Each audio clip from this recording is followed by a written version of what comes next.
we go. Off for a one-nighter. Here we are on the track down to the falls. I don't know if you can see. Oh, something just bit me on the forehead. Over in the distance. I don't know if you guys can see it. Sydney's over there, and there's some cranes just to the left. That's Kirrawee, that's where we came from. But we came right out around here and back in. So, beautiful. Beautiful. The camera just turned itself on in my pocket. Well, did something anyway. I must not have turned it off properly. Never done that before. Anyway, just thought I'd show you a little bit of the track. It's just quite level here. Just came up a rise. It was quite a good climb. Everyone's a bit behind me at the moment. My legs were getting sore, so I needed to get some blood pumping through them to get some oxygen to the muscles. Because you get, I think it's called atrophied, I'm not sure. But, not sure that's how you pronounce it anyway. When I'm walking slow, especially pushing up, stepping up rocks, pushing up hills and stuff like that, I don't think I get enough blood flow and my legs start to get sore, muscles start to get sore. Basically means they're not getting enough oxygen. Which is probably got a lot to do with the fact that I smoke. But I find that if I set my pace and just keep moving on, I'm not labouring, my breathing's good, the pain goes away. Because I think the blood's pumping now.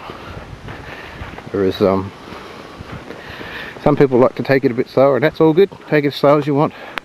I just can't do it.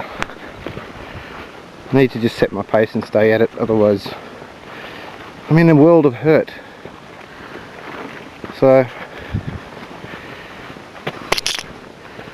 these are the head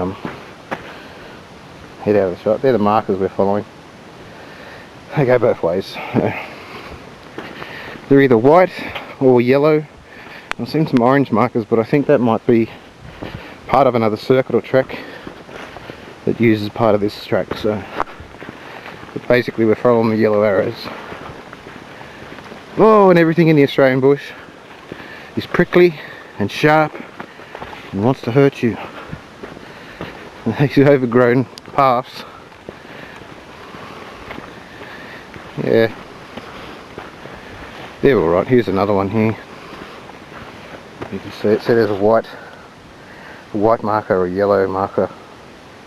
But you can see actually under that white there's a little bit of, maybe you can see a bit of orange. I don't know what the deal is with the orange, but maybe they changed it. I don't know. One of the shame things about coming out here is somebody's brought, here's a good example, somebody brought some spray cans out here and decided to do their own version of Aboriginal rock art in some nice little rocky outcrops and caves and things like that. And they've basically just graffitied all the inside of the bloody caves.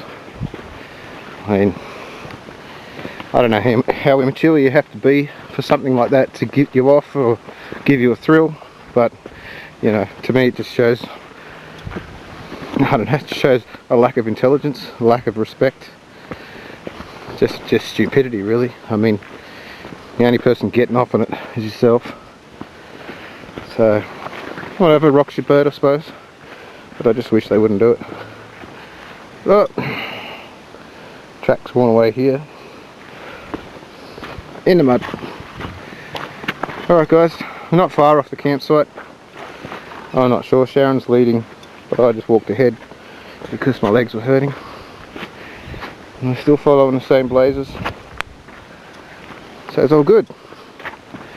Might catch you guys back when we get to camp and all set up, and we'll have a talk to the guys when we get there. Ciao.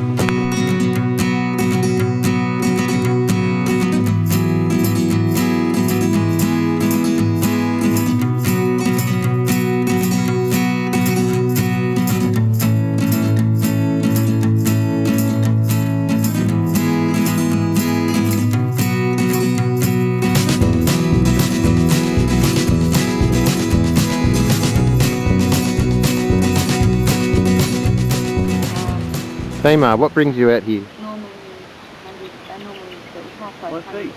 Your feet. Rosemary, what brings you out here? I was dragged out here by my so-called friends. Sharon, what brings you out here? This one was my idea. I've been here before and I love this hike and love this campsite. And you'd be the only person with a sensible answer today. Well, I don't know what you expect. The man behind the camera being Dave. I can't put that in. And what was your accommodation last night, Sharon? I slept under a GD hammock 3x3 ultralight tarp, set up in a configuration with a door at the front, and I had a bivvy bag inside, sleeping bag, and a bug net. And a bug net. And a bug net. And Tamar, what was your accommodation last night? This thing. This thing? Poncho tarp. Poncho tarp from? 6 Moon Designs. There you go. And Rosemary, what was your accommodation last My night? accommodation last night was an inexpensive tent from China, brand nature hike, and a sleeping bag from a similar source. Excellent. Yep. Thank you, guys. No reaction. No reaction. Oh, No bye. Bye. Bye. Please.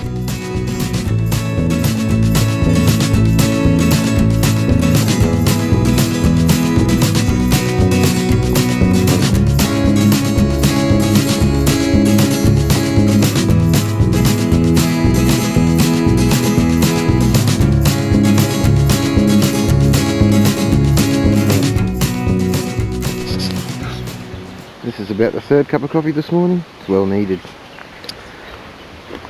We had a good night last night, all sat around and had a yarn. The setup was Tamar's in the 6 Moons, solo cape, very lightweight. But, Rosemary over there is in, can't remember what it's called, it's a Chinese version of the Big Agnes Sly Creek. Not a bad tent, that one. I'm over the back here, we go for a little walk. There's me, Fly Creek. Not a bad sleep. Slid down the hill a bit, but and that peg in the corner came out last night, but that was, you know, so what. There's not much ground under here.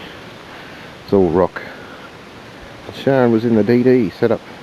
Nicely done. Looks really good. DD with the bivvy inside.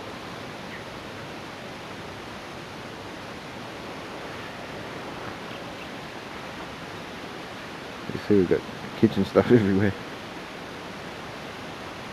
Sun's just coming up. Time to dry things out and start stowing away gear. No rush. I don't know if you can hear it, but just down there the girls are getting water. That's the top of the waterfall. Can't see much from here, but all the way down there. Beautiful morning.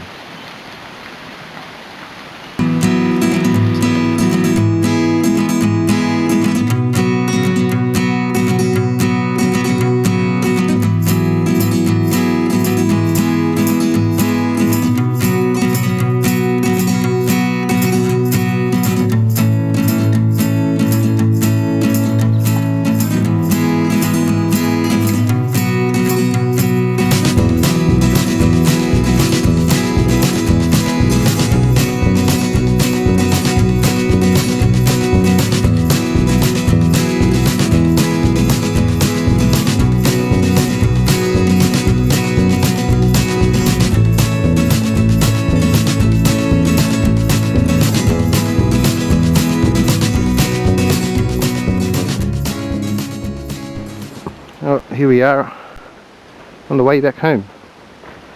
It was a good stopover. Good shakedown of my kit, being 7 kilos. That's the lightest I've had it. And I even got a few more things to work on to get it lighter, I think.